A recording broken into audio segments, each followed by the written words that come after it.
De la marmite de l'alchimie d'un roman, de la marmite numéro 17, nous allons aujourd'hui sortir un roman tellement célèbre que tout le monde connaît son histoire sans l'avoir forcément lu. Une histoire aussi célèbre que la cigale et la fourmi, au point qu'on peut se demander s'il ne s'agit pas aussi d'une fable à la portée universelle. Je veux parler du Cas étrange du Dr Jekyll et de Mr Hyde, un roman de Robert Louis Stevenson. Et puisque c'est la règle de ma série de vidéos littéraires, messieurs Jekyll et Hyde seront disséqués selon les lois ancestrales de l'alchimie et nous extrairons ensemble de ce monument littéraire les 4 éléments fondamentaux, le style, l'élément aquatique, la fiction, l'élément aérien, le milieu, l'élément de la terre et le message, l'élément du feu. Allons-y. Et même si vous connaissez l'intrigue de ce conte fantastique comme tout le monde la connaît, laissez-moi vous rafraîchir la mémoire et vous la raconter à la manière de Stevenson, en 1 minute chrono. Alors le personnage principal s'appelle Monsieur Utterson, un notaire fort convenable et très british. Nous sommes à Londres vers la fin du 19e siècle et Monsieur Utterson assiste à l'agression d'une fillette de 8 ans par un individu sinistre qui achètera le silence des témoins avec de l'argent. Il se trouve que ce personnage violent et intimement méchant s'appelle Mr Hyde. Et notre notaire reconnaît ce nom. Il l'a lu sur le testament d'un ami, le charmant Dr Jekyll, qui mystérieusement a tenu à faire don de tous ses biens, en cas de décès, à ce sinistre Mr Hyde, pourtant tellement infréquentable. Alors Utterson enquête, il cherche à comprendre les liens qui unissent le Dr Jekyll et Mr Hyde, deux personnes que tout oppose et qui semblent paradoxalement si proches. Pire, un jour Mr Hyde assassine Sir Danvers Carew, un homme très respectable, et au lieu de le livrer aux autorités, le bon Dr Jekyll se met à protéger l'assassin contre toute logique et contre toute bienséance. La fin de l'histoire, vous la connaissez très bien. Mr Hyde et le Dr Jekyll ne sont en fait qu'une seule et même personne. En buvant une potion magique de son invention, Jekyll se transforme en un double qui concentre tous ses bas instincts et ses mauvaises pensées. Et voilà l'horreur que découvre Utterson, l'horreur du mal qui réside en chacun de nous. Alors, le Cas étrange du Dr Jekyll et de Mr Hyde, inutile de le préciser, est un pur roman fantastique comme on en raffolait en Angleterre à la fin du 19e siècle victorien. Et le duo Jekyll et Hyde n'a pas volé sa place aux côtés des Dracula, Frankenstein et autres monstres si chers à l'époque. Ok, alors on pourrait croire que Stevenson, après le succès immense de son île au trésor, nous a pondu un pur récit d'horreur pour adolescents. Mais penser cela serait réduire ce roman à sa couche superficielle. Et alors que Frankenstein nous alertait sur les progrès de la médecine et sur la responsabilité des hommes en tant que Prométhée moderne, alors que Dracula chatouillait les interdits sexuels et les tentations nocturnes, il se pourrait bien que le récit de Stevenson, lui aussi, cache sous sa surface des profondeurs plus insondables. Mais commençons par le début et détaillons d'abord cette fameuse surface, c'est-à-dire l'histoire de Jekyll et Hyde telle qu'elle nous est présentée par Stevenson. La terre, l'eau, l'air, le feu, le mélange alchimique semble très classique. La Terre, c'est l'Angleterre victorienne. Stevenson ne nous décrit pas grand-chose du Londres de l'époque, mais par contre, il détaille assez bien les conventions sociales d'un notaire ou d'un médecin du 19e, un monde de politesse et de formules empoulées. L'eau, le style, c'est aussi l'Angleterre victorienne, parce que Stevenson lui-même appartenait à ce monde et écrivait comme le notaire Utterson aurait écrit.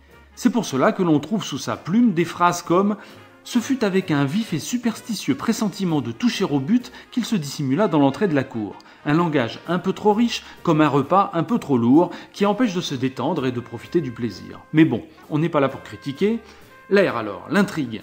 Le Cas étrange du Dr Jekyll et de Mr Hyde est un pur mystère. Le livre nous décrit les crimes gratuits de Mr Hyde et l'incompréhensible protection que lui accorde le Dr Jekyll. Utterson mène l'enquête mais n'arrive nulle part, et contre toutes les lois du genre, ce n'est pas l'enquêteur qui découvre le pot aux roses, mais Jekyll lui-même qui, se suicidant, avoue toute l'affaire dans un courrier qui constitue le dernier chapitre du roman. Le lecteur ne partage pas le raisonnement de l'enquêteur et on lui assène en bloc la solution du mystère sans qu'il ait pu la deviner lui-même. Ok, on serait donc en droit d'être déçu. Le feu alors, le message de Stevenson est limpide, il y a une part de mal en chacun de nous. C'est très vrai, et il est évident que la personnalité de Mr Hyde a de quoi nous interroger sur les horreurs que peuvent commettre les Dr Jekyll pourtant tellement respectables. Et voilà. Si l'on n'est pas très curieux, voilà la surface du roman de Stevenson, un petit roman bien sympathique, une histoire d'horreur pour adolescents à base de potions magiques. Mais bien sûr, ce n'est que la surface et il serait dommage de s'arrêter là. Alors, prenez votre respiration et descendons un peu vers les abîmes. Le message d'abord, le feu. Alors oui, on a tous une part de mal en nous. Hannah Arendt appelait ça l'inhumain qui se cache en chacun de nous. Et il faut quand même reconnaître qu'à l'époque de Stevenson, ce message était beaucoup plus audacieux qu'il ne l'est maintenant. À son époque, le bon docteur Freud commençait à peine ses travaux, et même si l'on sait aujourd'hui que Stevenson s'intéressait de très près au développement de la psychanalyse, il fallait une bonne dose de clairvoyance pour décrire des mécanismes que Freud lui-même n'avait pas encore totalement détaillés. Car d'après Freud, notre personnalité est découpée en 3 entités. Le ça, c'est Mr. Hyde. C'est, je cite, la partie la plus obscure, la plus profonde de notre personnalité. Une entité dont le seul but est de satisfaire ses besoins pulsionnels et qui ne supporte pas la contradiction. Voilà exactement le portrait de Mr. Hyde. La deuxième composante, c'est le surmoi. C'est la morale, le « il ne faut pas ». C'est le beau langage victorien du notaire Utterson. C'est le monde extérieur, un monde de respectabilité et de conventions étriquées. Et entre les deux, il y a le moi. Il y a le pauvre docteur Jekyll, le moi écartelé entre le ça et le surmoi, entre ses pulsions profondes et sa morale rigide. Freud dit « Le moi a pour mission d'être le représentant du monde aux yeux du ça ». Et c'est à peu de choses près le rôle exact qu'occupe le docteur Jekyll. Et cette vision freudienne du roman de Stevenson nous éclaire, parce qu'elle rend son message un brin plus subtil. Il n'y a pas le méchant Hyde d'un côté et le gentil Jekyll de l'autre, il n'y a pas de lutte simpliste entre le bien et le mal. Il y a le Hyde des bas instincts primaires au tréfonds, et Jekyll par-dessus qui n'est pas meilleur, mais plus humain. Jekyll n'est pas le bien qui s'oppose à Hyde, il est le moi qui tente de s'accommoder de ses propres pulsions les plus profondes. L'inhumain se cache en chacun de nous, disait Hannah Arendt au procès du nazi Eichmann. Et elle ajoutait que pour s'exprimer, cet inhumain a besoin d'un catalyseur. Alors il faut noter que le déséquilibre entre Jekyll et Hyde naît effectivement d'un élément extérieur, une potion magique, qu'on rapproche évidemment d'une addiction à l'alcool ou à une drogue quelconque. Et Jekyll, incapable de retenir les pulsions de Hyde, recherchera désespérément les ingrédients les plus purs pour se soulager. On a tous compris de quoi il s'agit. Et voilà, donc le message de ce livre est bien plus fin et surtout bien plus novateur pour l'époque que ce que l'on aurait cru à la première lecture. Mais personnellement, au-delà du message, ce qui m'intéresse le plus dans ce roman, c'est sa forme, c'est l'élément de l'air. C'est le choix du genre fantastique, un genre bien moins superficiel qu'on le pense. Prenons donc un peu de profondeur. Parce que oui, Stevenson a choisi d'écrire un roman fantastique, c'est-à-dire un roman qui met en scène des éléments surnaturels, avec sa potion magique et sa transformation physique d'un homme en un autre homme. Et pourquoi un tel choix ? Est-ce qu'en choisissant le fantastique, il n'a pas pris le risque de placer son roman sur le rayon des livres pour adolescents ? Pas du tout. Alors d'accord, au niveau 0, le fantastique, comme son nom l'indique, c'est l'anormal, c'est le sensationnel, c'est le grand spectacle. Au cinéma, ça donne des effets spéciaux à couper le souffle, et au niveau 0, il est donc fort possible que Stevenson ait choisi le genre fantastique simplement parce que ça en jette. Ok. Et convenons d'ailleurs que l'exagération n'est pas une tare. Déjà, dans les mythes grecs, Sophocle ou Homère avaient compris qu'une histoire passe mieux quand elle est spectaculaire. Et puis, on peut dire aussi que le choix du fantastique permettait à Stevenson d'aborder des sujets interdits à son époque. Stevenson, ne l'oublions pas, vivait dans un monde où l'on parle comme le notaire Utterson.